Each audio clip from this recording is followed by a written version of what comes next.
जय श्री गणेश दोस्तों। हमारी आज की कहानी का नाम है मकसद। कहानी अच्छी लगे तो प्लीज़ चैनल को सब्सक्राइब कर लीजिएगा। अब शुरू करते हैं कहानी। नीरज, प्लीज़ तुम खुद ही आगरा चले जाओ। 2-4 दिन या एक आध हफ्ता मैं यहाँ मैनेज कर लूँगी। तुम्हारी मॉम के आते ही हेडेक हो जाती है। पूर्वा यार, मैं भी समझता हूँ मॉम की रोक टोक, पर लगातार 1 महीने से वो कह रही है कि घर में मन नहीं लग रहा। वो भी चेंज चाहती हैं, तो उनको लेकर कहीं घुमाओ। उनके यहाँ आने की सोचकर ही मेरा दिल घबरा रहा है। आखिर वो पढ़ी लिखी हैं, अपनी सहेलियों के साथ घूमने जा सकती हैं, कोई अनपढ़ तो है नहीं। उफ, उनके उपदेश कानों में गूंजने लगते हैं।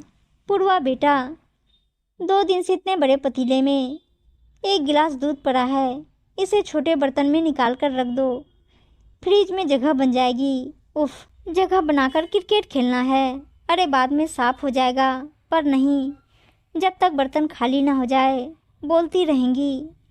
मेरी पूरी किचन की सेटिंग अपने हिसाब से कर देंगी। पूर्वा, बाई से कहकर बीच बीच में चिमनी की जाली साफ करवाती रहा करो।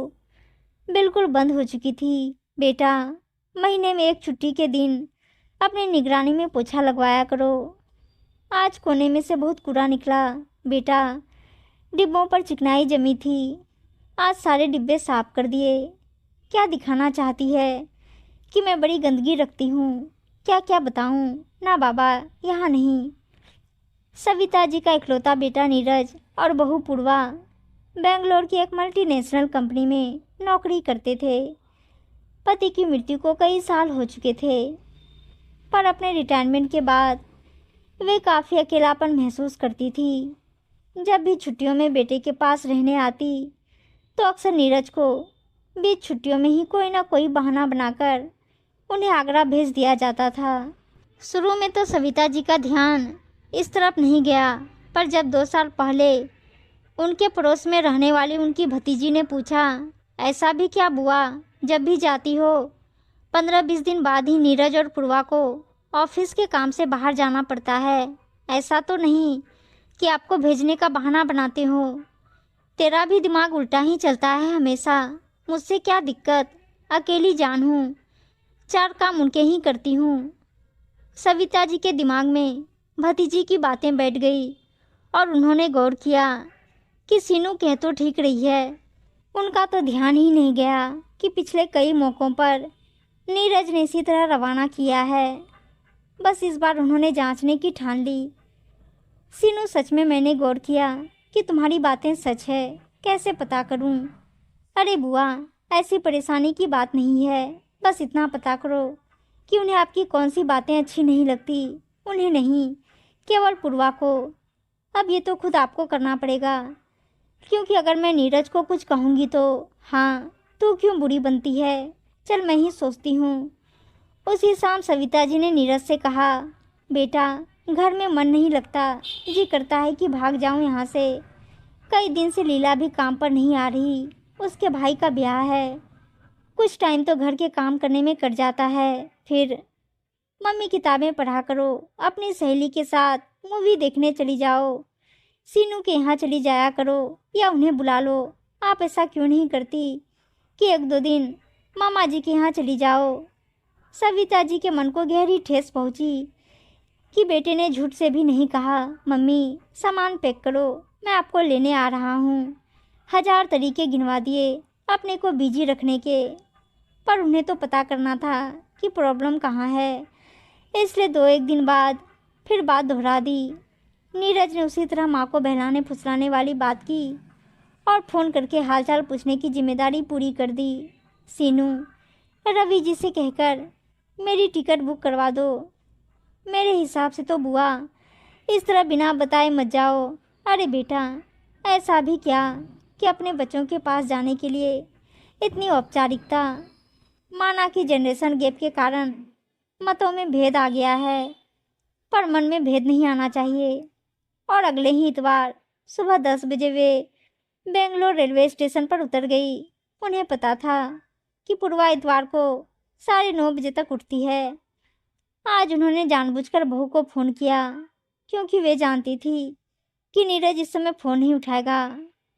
पूर्वा, बहुत दिन बाद तुम्हारी आवाज़ सुनी, उठ गई। मैं रेलवे स्टेशन पर हूँ। नीरज तो देर लगाएगा, टैक्सी से पहुँच रही हूँ।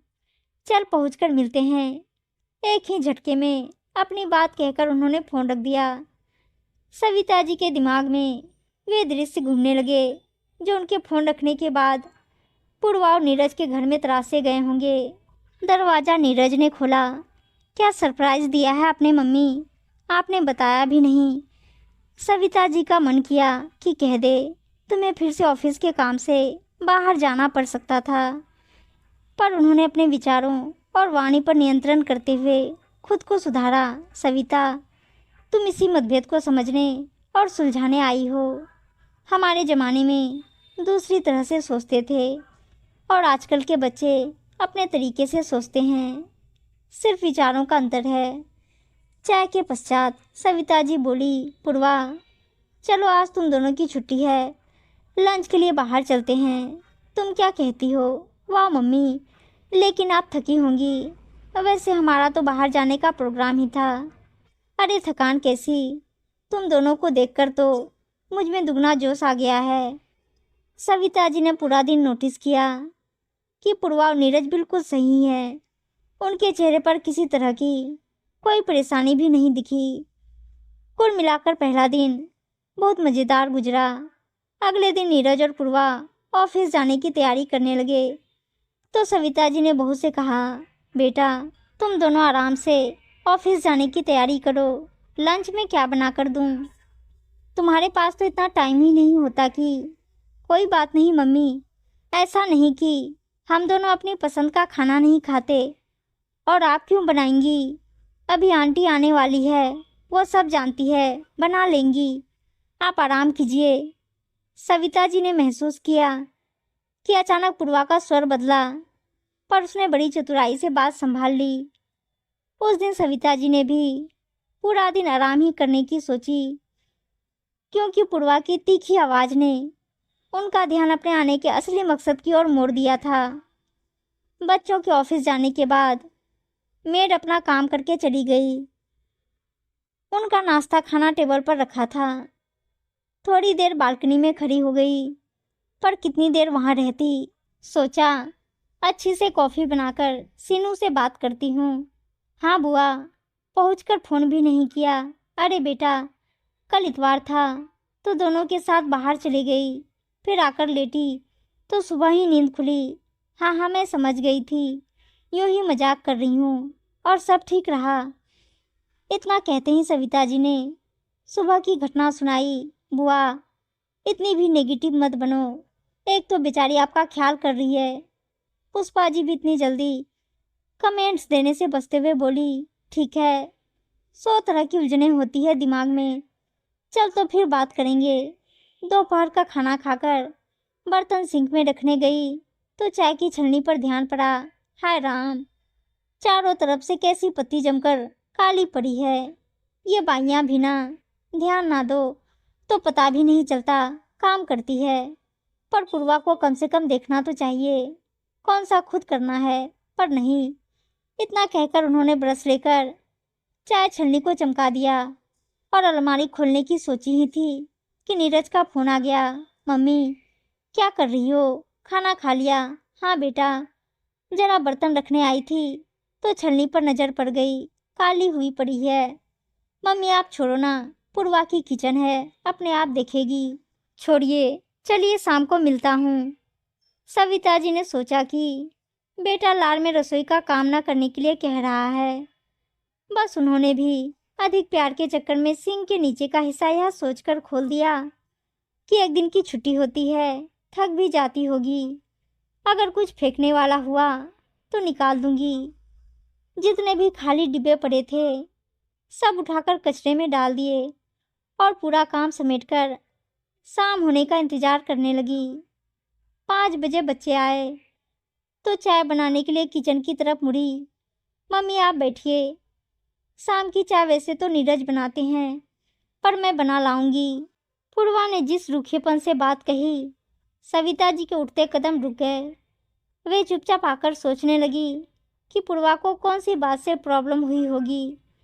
तभी रसोई से पूर्वा की तीखी और धीमी आवाज़ सुनाई पड़ी, नीरज देख लो, आज तो पहला ही दिन है। अरे भाई, मेरी किचन है, मैं खुद मैनेज नहीं कर सकती क्या? या पूरी दुनिया में इन्हें ही सफाई आती है?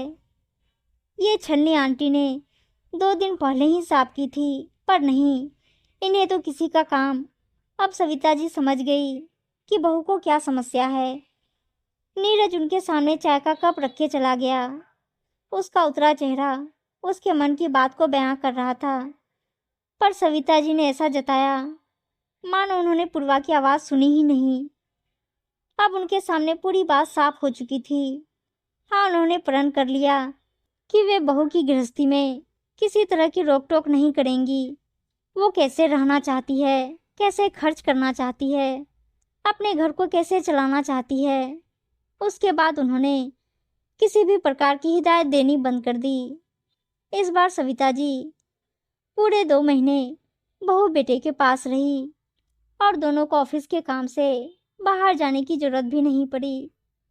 बस जाने से पहले दिन उन्होंने बहू से कहा, पूर्वा, कोई भी बात मन में आए तो वादा करो कि मन में नहीं रखोगी।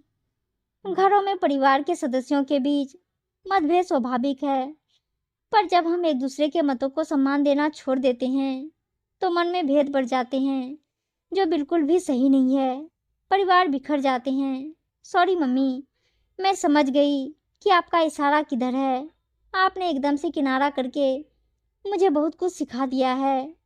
साल भर में ही सही, पर आपके अनुभवी और अपनेपन की खुशबू इस घर के कोने कोने पर एक छाप छोड़ जाती थी, जिसकी कमी। खैर, मैं और नीरज दिवाली पर घर आएंगे और आपको साथ आना ही पड़ेगा।